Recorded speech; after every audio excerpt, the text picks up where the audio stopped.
I am Julia Smith, 62 years old. I live alone in an apartment in New York City. My mother divorced right after I was born, and I was raised in a single-parent household. Fortunately, after the divorce, my father provided enough support for me to go to college. Later, I joined a relatively well-known company and had an arranged marriage through my boss's introduction. Eventually, my son was born, and we had happy days together. But my husband suddenly passed away from an illness shortly after our son started his career. My son's name is John. As a child, he was a sweet boy who cherished me, but his personality began to change around the time he entered college. After my husband passed away, his selfishness worsened, and he started saying things like, "I'm an adult now, so don't bother me." While it meant he had become independent, it made me feel a bit lonely, maybe because I'm getting old. John is now going to marry a woman named Emily, the daughter of Mr. Anderson, a client he met through work. Her family is quite prestigious, and at first, they seemed to look down on my son for coming from a single-parent household. However, her father said, in this day and age, it's old-fashioned to talk about family status. If they are happy, that's all that matters, and so John ended up marrying into their family. The wedding was held at her family home, and I was astonished by the size and grandeur of the place. I then gave my house to my son and moved into a new apartment bought with my late husband's inheritance. Though it's still in the city, I enjoy the quiet suburban environment. Emily retains some of her old family sensibilities. She seems to look down on me, who lives in a small city apartment after a divorce. She seems to assume I'm a poor pensioner. Excuse me, if I may. Yes, what is it? Don't you find it financially difficult? Thank you for your concern. I'm managing fine. Our family is from a well-known old lineage. My father is the CEO of a famous furniture company. We are quite wealthy. Do you understand that? She boasts about her family as if it's the most natural thing in the world. So, you don't expect financial support from us, do you? What? What do you mean? To be blunt, I don't want our money to go towards your living expenses. Does she think I'm some poor person leeching off her family's wealth? Well, that thought never crossed my mind. It might not be now, but eventually, right? What kind of upbringing did she have? Oh, thank you for your concern, but there's no need to worry about that. Remember those words. With that, she walked away from me. Her outrageous behavior clearly showed her nasty personality. Then, one day, my son and his wife visited my home. Excited to see my son after a long time, I prepared a feast with homemade dishes. My mother was from the South, so I specialize in light, flavorful cooking. I prepared simmered vegetables and braised fish. However, it seems the flavor was too bland for my daughter-in-law, who is from the Midwest, and she didn't seem to enjoy it. This food seems so poor. Don't you have any meat? I'm sorry. I grew up near the ocean, so I'm good at cooking fish, but not so much with meat. I humbly apologized, but she cut me off, saying, "It seems like you had quite a poor diet." But we weren't poor. I managed to retort. Yeah, I don't know what you mean by poor, but we weren't poor. My son, unusually, backed me up. But with just vegetables and fish, it looks shabby. And the soup with seaweed seems like it's instant. Her condescension knew no bounds. It's not instant. I made it from scratch. I was so angry that I sharply retorted. Then my son, inexplicably, began to support his wife. Mom, her family's meat dishes are amazing. The Midwest has a lot of premium beef. And I've become quite a fan. Indeed, her family is from a region famous for its premium beef. Please try our local beef. You can cut it with chopsticks and it melts in your mouth. Oh. Sorry, we always eat high-end stuff. It's quite expensive. So it's out of reach for you. She covered her mouth and laughed. I could only manage a wry smile. Then, one day, I was invited to her family's home. It was just after the summer, and they said, "It's calm now that the tourists have left, so how about a visit?" This was my son's idea. I didn't have any plans, and I rarely had the chance to visit the Midwest, so I accepted. Even though it was an invitation, I brought traditional sweets from a long-established shop in New York as a gift. However, she said, you didn't have to. We eat these all the time, but since you brought them, we'll take them. I was irritated by her snide remark, but this was her family's home. Everyone there was practically an adversary.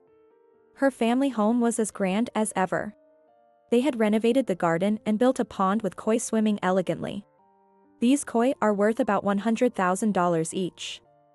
There aren't many, but we prioritize quality over quantity. I advised them on it. She proudly stated. Her domineering nature was clear. My son and his wife then invited me to a nearby luxury hot spring inn. I enjoyed the splendid facilities and the premium beef, having a great time.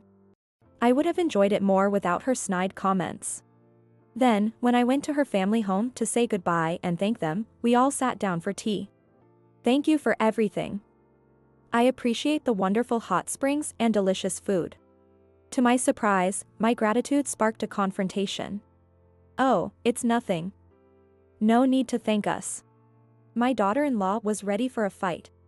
I'm grateful my son has married into such a good family. As a mother, I appreciate it.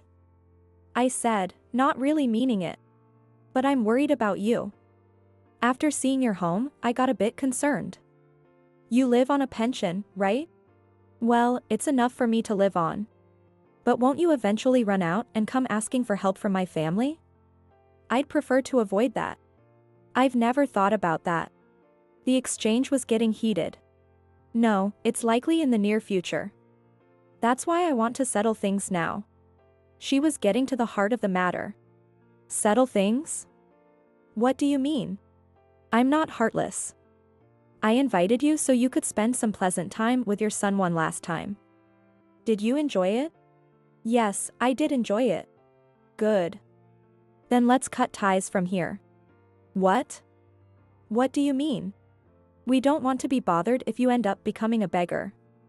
We want you to become a complete stranger to us. A beggar? A stranger? I repeated her words, completely unable to grasp their meaning. Yes, I'm saying we want to sever ties with you now. Do you understand? Although anger surged within me at her blatant condescension, I managed to suppress it. Understood. If that's what you want, so be it. Relieved by my agreement, she added, I'm glad to hear that. We've arranged for your return on the bullet train, so don't worry. Goodbye. Thank you for everything. I said, leaving with a bitter farewell, and returned to New York. Though I was furious at the treatment from them, I quietly resumed my life. To calm my mind, I took a trip to my beloved Boston. Since then, I completely stopped sending money to my son. I had been giving him a small allowance from the dividends of the stocks I inherited from my father, but since I was told to sever ties, I had no choice but to stop. My son tearfully begged me to keep it a secret. But I refused, saying, we're severed, so no more support. Apparently, my allowance was a secret from his wife. She controlled the finances, and he was using my allowance to buy anime merchandise as a hobby. He had started collecting again after she had thrown away his prized collection when they got married. Then I heard that her father had collapsed. Fortunately, he survived, but he couldn't continue working due to a stroke, and the business was to be handed over to my son and his daughter. Though her family was quite wealthy, the business was notorious for its aggressive management and had garnered much criticism. With my son and daughter-in-law taking over, many business partners who were unhappy with the previous management stopped doing business with them, causing the company to start declining. Since I was cut off, I refrained from visiting her father, even though I would typically go to see him. Given her nature, she would likely run the business the same way as her father. However, in my opinion, she doesn't seem to have much business acumen. Her arrogance and tendency to look down on others made the future seem uncertain. Sure enough, sales decreased, and a new business venture she initiated failed, increasing their debts.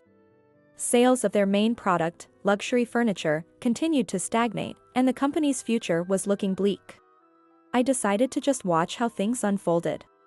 The company underwent a major overhaul, replacing the entire board.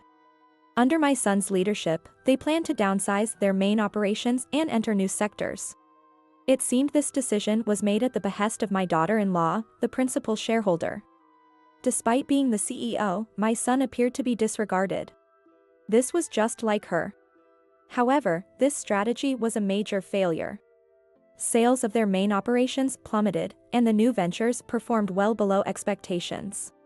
With declining performance, the stock price dropped significantly, employees began to leave, and the company's survival became uncertain.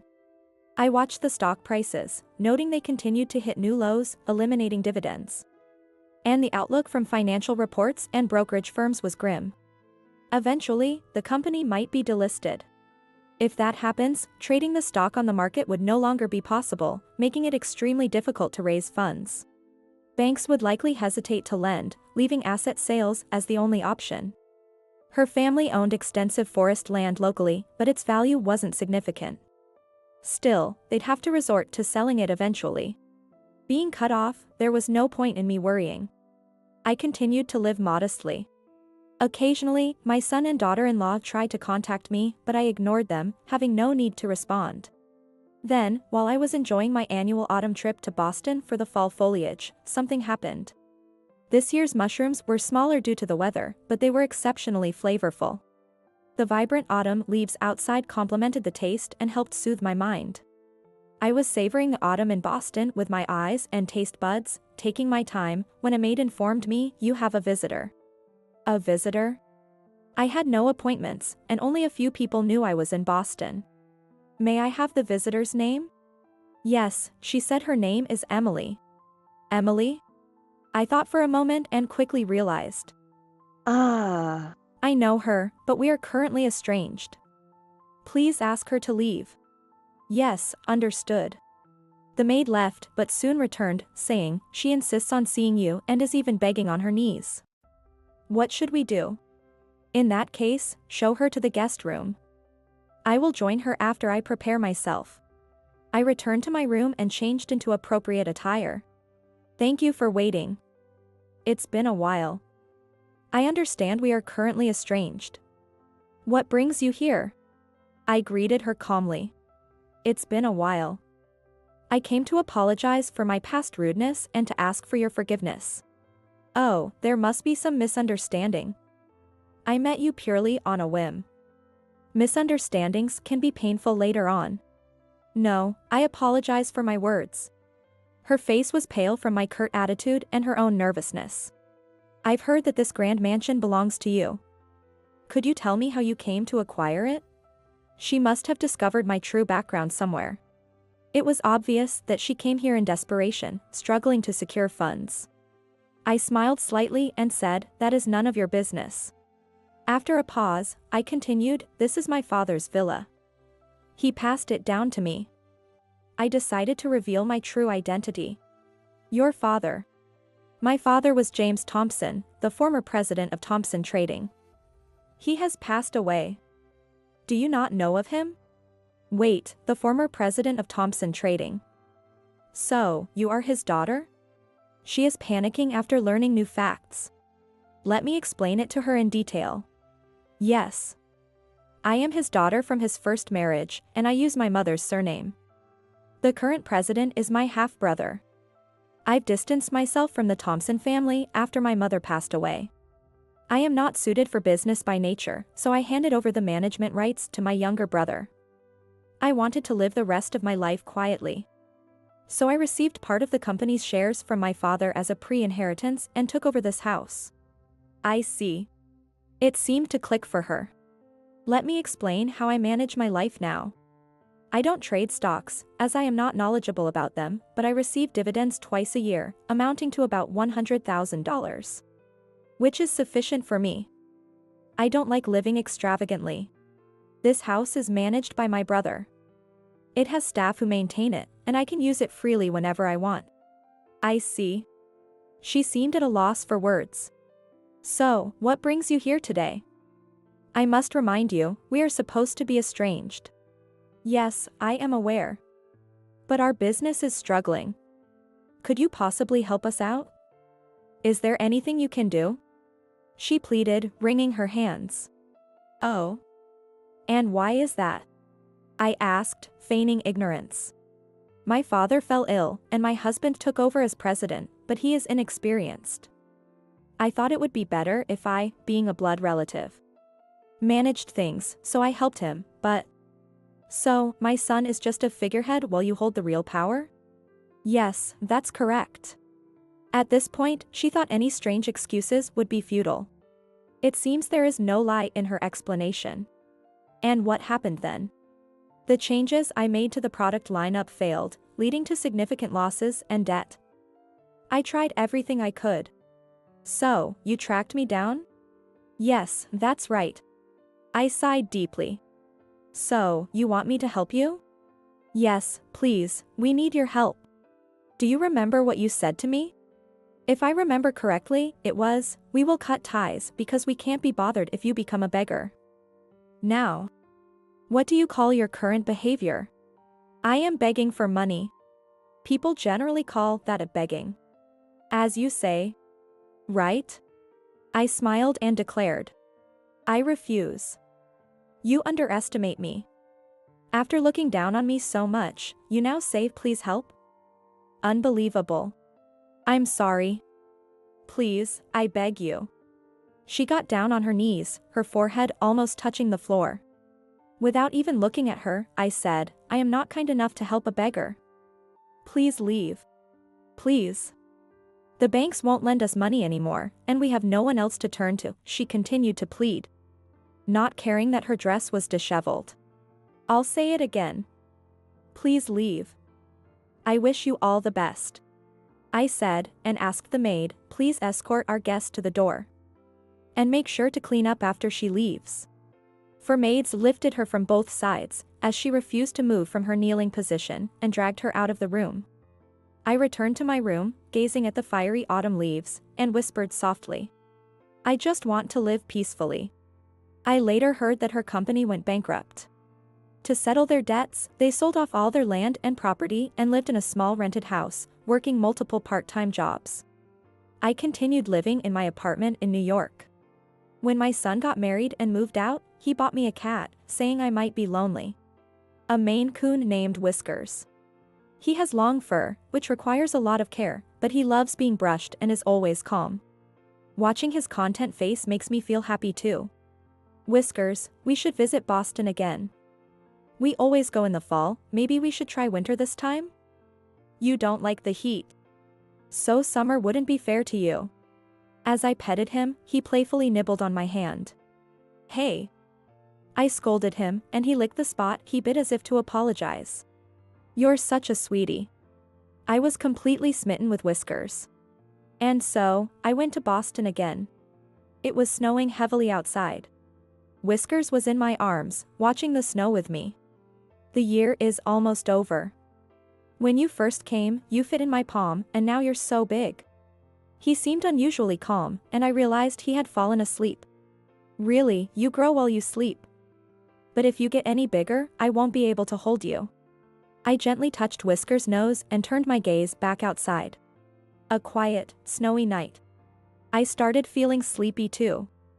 I wonder if the morning will bring a beautiful snowy landscape. With that thought, I snuggled into bed. Whiskers snuggled in beside me. I felt like I was going to have a good dream. I closed my eyes with that thought.